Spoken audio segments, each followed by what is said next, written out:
Hello everybody, Little Viking here, and the PlayStation Plus games for November just came out, and we got a game called Dragon Fin Soup. Now, it has a very weird title, but it's actually really surprisingly good. It gives you a few different modes to choose from. There's story mode, survival mode, and endless labyrinth, but my favourite so far has been survival mode, so I'm going to show you a little bit of that now. Now, I'm in no way a master of this game at all, but I've been playing for a few hours and I think I'm starting to get to grips with it. So you spawn in a randomly generated world, and it's a roguelike, like Binding of Isaac or Spelunky or something like that, and which means it's different every single time. And this time it's spawned me in this kind of autumny world. And you just walk around looking for chests, and you get better loot. You get better weapons, better loot as you go, and you'll want to be equipping it every single time you get something new. As you go around, you'll learn new recipes for crafting things, but I haven't yet got to a point where I've had enough things or the correct level to actually craft anything. As you see here, I've learned how to make some butter and some a dark steel shining knife. But I have to be level 3 for the butter and level 25 for the knife, and I don't think I've gotten over level 20. I've maybe been 23 at my most. And you go around the little area and you look for some stairs which will take you to the next level, but I like to stick around the area, grinding against enemies and finding as many items as I can before I progress. So there's an enemy down here, and you see he got an exclamation mark above his head, which means he can see me. Oh, he just put me to sleep, which means I don't get any turns for a bit. I have to keep skipping my goes until I can move again. And look at that, look how cool that is. You see the artwork up in the corners with the health bar and MP gauge. So you just face your enemy, you use the right stick to turn around, which doesn't use a turn. Every time you walk, the enemy gets their turn. Every time you attack, or if you wait, the enemy will get their turn. And you want to go up to the enemy and just attack him. So it's pretty easy at the moment against some low level enemies, though I have started the game facing like level 13s and 15s, which was really hard. Maybe been through this about 15 to 20 times, and I keep dying by level 3. So yeah, you'll find stairs as you go, which will take you to the next area, and I've only gotten down to the third one, where I've immediately died. As well as your melee attack, you also have a gun, and you see them little red areas. You can turn around and aim, and anything in them red areas will potentially get shot. And I got game over already, really quickly. I didn't start very well there, and I forgot to use my healing items. And then it tells you the results of what you've got, and only got a few kills then, didn't do very good at all, but let's start again. And when you die, you can choose to go to the title screen to choose a different mode, or try again in this same world, or retry with a random seed, which is what I've been doing. So now it started me off in a snowy world, and it looks like there's a weapon here I can get, the broom. So not a very good one. It does have more damage than what I'm using at the minute. And what you have to do, which took me a while to work out, is press triangle, and use this little green arrow, and it will automatically put it in the slot where it should go. And you've got loads and loads of slots for putting things in. You've got like earrings and hats and glasses and gloves and wristbands and rings and skirts and shoes. So using these will put up your strength and your defense and all your magic defenses and stuff like that. This character starts with a gun, which is really good. Okay, so here I got some old boxes, and what you want to do is you see the numbers, they're all plus, so what you want to do is equip them. And you will be doing this a lot of the time, but it doesn't get annoying. I thought at first that I'd be annoyed by it, but it's not too bad. And the weapon I just got is a long-ranged two-hand weapon, so it attacks over 2 squares, as opposed to the one I had before, which was one-handed and could only attack in front of me. I like these two-handed weapons because I just stay away from them, do a bit of damage like that. With these two-handed weapons, it's easy to get the upper hand on your enemies because you can just stand away, and most of them have to come near you to hit you. If there's 2 enemies in a row as well, you should be able to hit through both of them. Or if there's any trees in the way, you should be able to knock the tree down and attack the enemy at the same time. And you do level up quite quickly. As you're fighting a lot of the enemies at the beginning of the game, you will be leveling up. And as I've been going, I've been constantly leveling up every few enemies. You will find a lot of different armors and weapons that you'll need to be a higher level to use. And there's chests all over the place, which will have all that in. And you see this sleeping guy here. You can't behind a sleeping person. Hit him and you should get more damage. But look at that. Look how nice the style of the enemies are in the corner. His name's a Moo.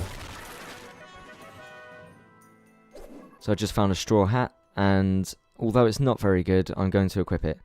Oh no, I have to be level 7 to have the straw hat. And I'm only level 4. But I should find that in this first area.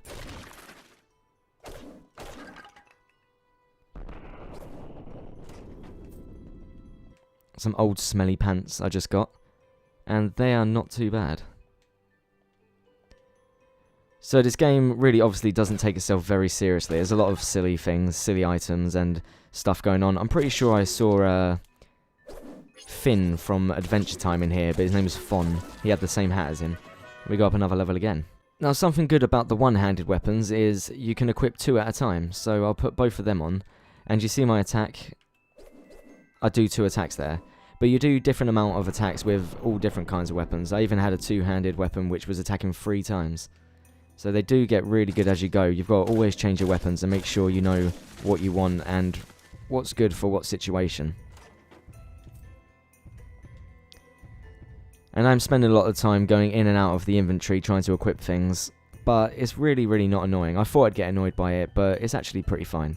Yeah, at the minute I'm using a hand axe and a dagger, and you can see this hand axe, it does a sweeping attack, which should attack anything in the front 3 squares in front of you. So there are a lot of different combinations of weapons you can get, which will suit all kinds of situations. Just got a broken cuff, it's like a one-hand cuff. I don't know why that'd give me some defense, but oh well, I guess it will. And there's a lot of places in the map where you can see, because there's me in the bottom left, you can see that it carries on in this direction, but you can knock down trees and then that will uncover the rest of the map. The long-range weapon is good when you're in a situation like this. If I can't attack him because he's on the corner, I'll be able to use my long-range weapon and face it towards him. There we go, it's pretty strong. And you can get loads of different types of weapons, different types of ammo and all that.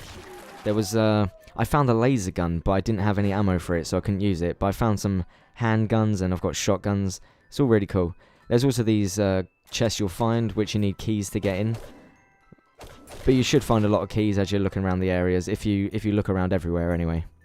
Now, there's been a lot of confusing stuff in this game which hasn't really been explained, but I'm trying to work it out as I go. These big kind of diamond things, I'm really not sure why, but you hit it and then it says 25, and then you get 25 turns to move, and you see there'll be a different colour on the floor.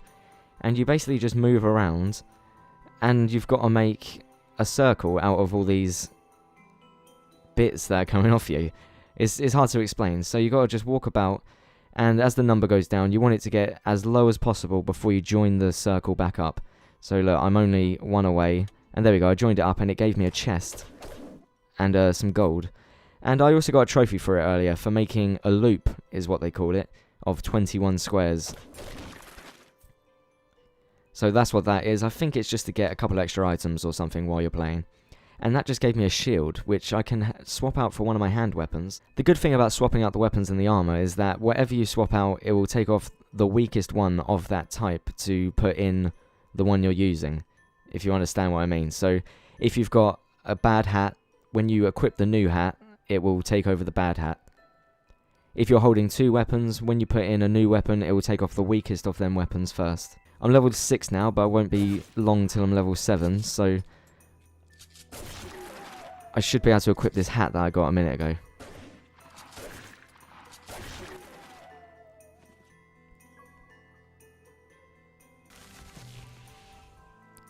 Oh, and these things are teleporters. They will take you all over the map, and they are everywhere, so you got to watch out for them.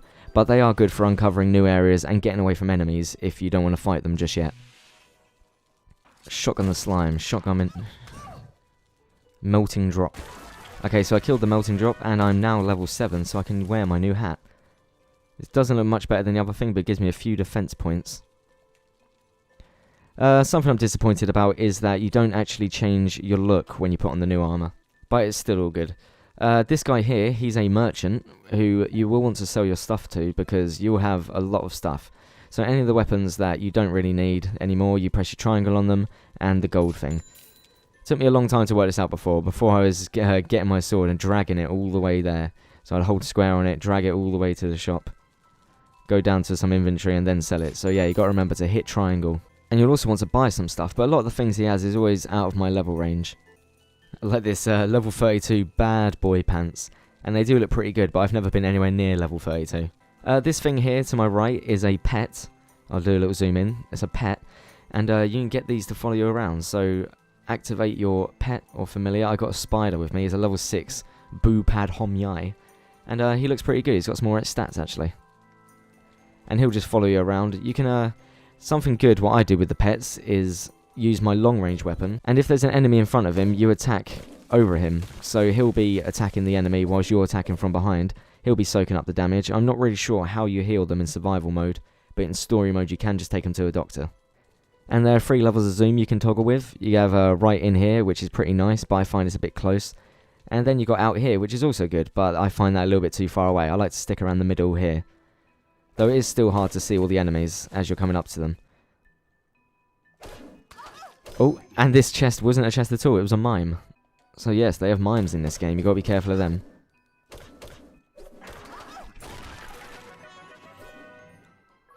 That's a really simple concept, but they're just adding some really cool stuff, like finding the laser rifle and stuff. I'm really looking forward to seeing what kind of items they're going to have in this game. There's also a stealthy element to it as well. The enemies can't see you and they don't know where you are, and they will just walk around and patrol the areas. But if you get behind them, you'll do a lot more damage, and you can sneak up on them without them seeing you. You can also play it like this. You can bring up the map screen and you'll see everything in little sprites. You'll see items and chests and enemies, and you can just walk around like this trying to find them if you want to play it like that. Oh, I just found some gloves. So now I equip the gloves that I found. I have 2 punches and then a swing on my sword. So it does change. Everything you get is really different. This is something I've seen a lot. These orange squares here, they're not the teleport squares. And when you stand on them, something will appear, and it can be good or it can be bad, but I think most of the time I've found that it's been pretty good. Like that, we got a chest this time. Cool, with some latex and some gold. Yeah, so it's a bit of a gamble whether you're going to stand on these or not. Oh, and I just uncovered a poison hole, which is a bit annoying. But yeah, it's a gamble whether you're going to want to stand on these or not, but I think that it's worth it more of the time than not. Even if it's enemies coming out, you can still get some XP, so you ain't really got to worry about anything. Okay, there's an enemy down here and he hasn't seen me. I'll see if I can sneak up behind him and do a bit more damage. Oh, no, he's seen me. Just shotgun him from a distance. There we go. Blew him to bits. And your health and MP go up as you walk around, because this will be turns taken every time you walk about. So your health does increase over time. You can use trees to your advantage. If you hit the tree, it will fall down sideways, and it can create a chain reaction of other trees falling down. If these land on enemies' heads, this can stun them. You can also find different items and ammo to use against the enemies. You can see in this corner I've got some bullets and some bombs. The bombs are pretty good. You put them down and they take 3 turns to go off. But you can see there's a little cross on them. This is the area where they will explode. And wow, got him. And I think they do a bit more damage on the side skirts of that arrow as well. You can get loads of different types of ammo for your guns as well. At the minute I'm just using the regular ammo, but you can get these. I've got these 2 types of ammo at the minute, buckshot and heavy shot. And they do a bit more damage, and also I've got some handgun ammo, and I have had a handgun a couple of times, but I've only been able to use it once, because you don't always get the ammo and the gun at the same time. You may do if you're a bit better than me, but I've only ever got to the 3rd level. I'm not very good at the minute. And that number in the top left corner, that's the moves that I've taken. So every time I take a step, it will do one of them. If I attack, it will do one of them. If I press the tab button and wait, it will do one of them. And it actually changes the day. I'm not sure how many it takes, but it goes nighttime the more steps that are taken. Or the more turns that are taken. These things on the floor, you'll find 5 different pads like this, and they light up in a certain area. Sometimes you can find a stone kind of pillar which will say which order to do them in, but I haven't always found this every time I've seen them. And normally if you find all 5 of them and have them lit up at the same time, you get an item for it. I found that it's normally ammo or something like that. And I'm not entirely sure what this crystal is. I've come across this several times, but I'm thinking that when you attack it... See, it comes up with 25 above my head. I think for the next 25 moves, I have a new ability. Kind of like maybe electric or ice with my weapon. Here's another one of these orange things. We'll see if it's good or bad. Yeah, and it's good. Normally, these little orange platforms do give you a healing item. Oh, and you'll see these enemies with a Q above their head, which means quest. Yeah, so this Q means quest, and it normally means it's a much stronger enemy, but they'll always drop a type of magic at the end of it. Oh, Gillis Flesh Eater, he looks pretty nasty. But yeah, they'll drop these red crystals, which will be a new magic. Now I've unlocked slow, and you go to skills, you use triangle, and you put it in your bar, and that'll be down there with your ammo and stuff, and you just use square to use that. And it's got a little 6 next to it, which means it will use 6 MP. And that's slow, so you press it, and you get an area of effects around you. This one's just the 8 squares around me. And if anyone's in that, when I use it, they will get slowed, which means I get more turns than they do. There are these storage boxes in every single area, and you use that to put away items that you don't need, because you will be getting a lot of items as you go through.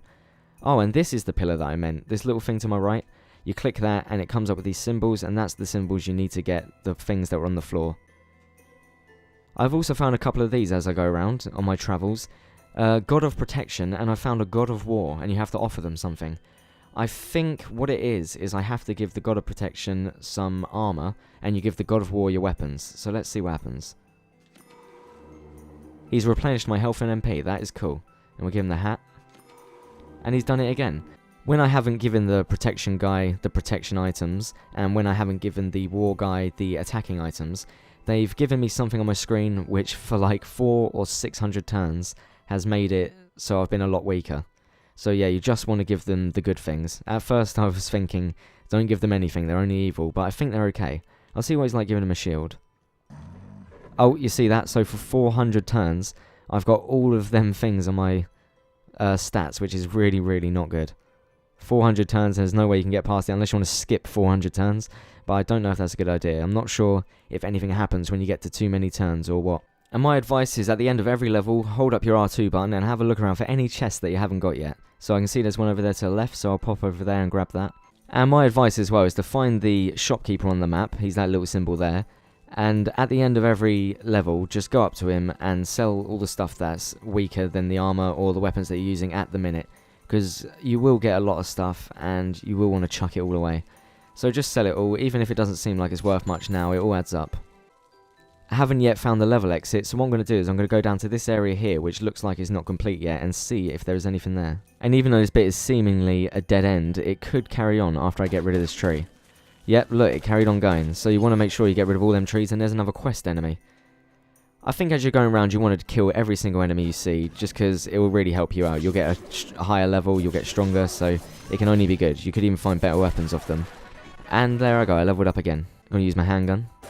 Bang, right in the head. Okay, so we got another magic off them, and that's haste, which is cool. So we got slow and haste. Haste will speed me up, slow will slow them down, so that's pretty good. Let's check out the gold chest. Did we get anything good? A bone facade. And this is the exit to the level. You can't really see it right now because of the position it's in, but it is just a staircase facing down. You're allowed to step over it. It gives you a little thing. Do I want to proceed to the next area? Which I think is brilliant, because a lot of games just take you through the door and never give you the option. Sometimes there'll be chests that you can't see, but you see them on the map. So you see that one there, I can't see up there to the left, but if I look over there, because it was on the map, I think... There we go, there's a chest. I've got another bone facade, nice, and 6,003 gold. Alright, I feel like this first area is clear, so I'm going to go down the stairs to the next area. And the next area is in the Copper Forest, the autumn kind of place we was in before. Let's check out what this is. And it was a good thing again. Always step on the red things, they're pretty much always good. The good thing is, while you're fighting enemies, you can bring up your menu, you can heal, and you can change your weapons without taking a turn, so you can really put the battle in your favour. Yeah, and while you're fighting something big like this, just always keep an eye on your health, because that can go down really quickly. Whoa. But yeah, you see I've only got 51 health, so you go to your inventory, and all of the healing items in this game are alcohol. So we've got some raspberry rum, some coggy booze, some cheap shitus. Shitus? I'm really not sure what that's supposed to be. And you wanna press triangle on them and use your little dinner plate thing. Unless you want to put them in your hotbar down below, then you can stick them in there as well. What I'm going to do is I'm going to slow the enemies. I'm going to use haste on myself. Okay, so slow him down. Haste us up. We should get a lot more turns than he has at the minute. Yeah, look at that. We're proper taking him down. And there's this combo thing in the corner. You can see down there that I'm getting 15% more damage because I've got a higher combo. Which is quite cool. I'm not sure what makes it go down. Oh, there we go. I think it was just taking a few steps makes it go down if you haven't been attacking enemies for a while. Oh, and we got a new magic from him. What did we get? We got Fire Blade. A blade of fire will scorch your foes and deal fire elemental damage. That sounds pretty good. I'm going to put it in my bar. It only uses 8 magic, which... and remember, the MP fills up as you walk around, so you should be using these magics as much as you want. If you're lucky enough to find a restoration spell, you should use that a lot, because every turn your health will be going up. My problem, what I always forget, is that you got all these items, you got so much stuff, and I'm always kind of like trying to save them. But you got to remember that if you die, you're just going to lose everything. You're going to lose your save, you're not going to be able to come back. So you may as well use everything that you've got. You may as well sell what you've got. Use all the healings, use all your ammo, just keep going, because it doesn't really matter if you lose it, because you're going to lose it anyway. Now, it's a free game, but would you believe it? It's got a platinum. And for this, you got a complete survival mode, which is the mode I was just doing. I'm not sure how far that gets, or where you have to get. It could be 100 levels, it could be 5, I've got no idea. Uncover 11,111 tiles in the Labyrinth mode. Now, Labyrinth mode is pretty much just like the survival mode, but it's a kind of endless run. And I went through it earlier, got to the 3rd floor, and I may have unlocked maybe 2,000 to 3,000 tiles, so I don't think this will be too hard. Complete the story mode. I've just started the story mode. I haven't got very far into it, but the gameplay is pretty similar. It's just you'll go to certain points to get your quests, rather than just going down floors. There's die 100 times, unlock the adventurous sheep, get 1,000,000 gold, unlock the undead warriors, and these are just other characters that you can play, because I've already unlocked Morgiana. Collect 5 different pets, craft 100 different items, kill 666 enemies, catch one of each type of fish. That's right, you can go fishing in this game. Go on 50 drunken rampages, and I haven't even gone on a single drunken rampage. But seeing as your healing items are all alcohol, I assume that if you take a few at once, then you'll probably go into a drunken rampage. Defeat the Kraken, kill 100 skeletons, complete 20 rune games. I think these rune games are the platforms that you have to stand on in the certain order. Master Looper, create a large loop of 21 tiles. Create a tree full combo of 4, which means you knock down a tree and that hits another tree, and again until it's hit 4 trees. And kill 4 enemies at the same time. These don't seem like too hard trophies, so I think this platinum's pretty obtainable, as long as the survival mode isn't too hard. And you can see someone's already got them. I'm not sure how new this game is. I think it may have been out on the Vita for a little while before it came on PS4. Don't quote me on that, but some people already have the platinum. So that's just some of the stuff that I've worked out about the game in the few hours that I've played. Hopefully it will save you some time and help you get started a little bit quicker than me. If you know of anything I haven't said, let me know in the comments, and if you like this video, why not like it, subscribe, and check out some of my other videos. Or click here and check out my next video, which will be a Dragon Fin Soup playthrough. Thanks for watching, and I'll see you later. Goodbye. A lot of the time they don't really do anything, so I'm a bit confused about them things. When you cut down a tree, sometimes you get some wood as well. Okay.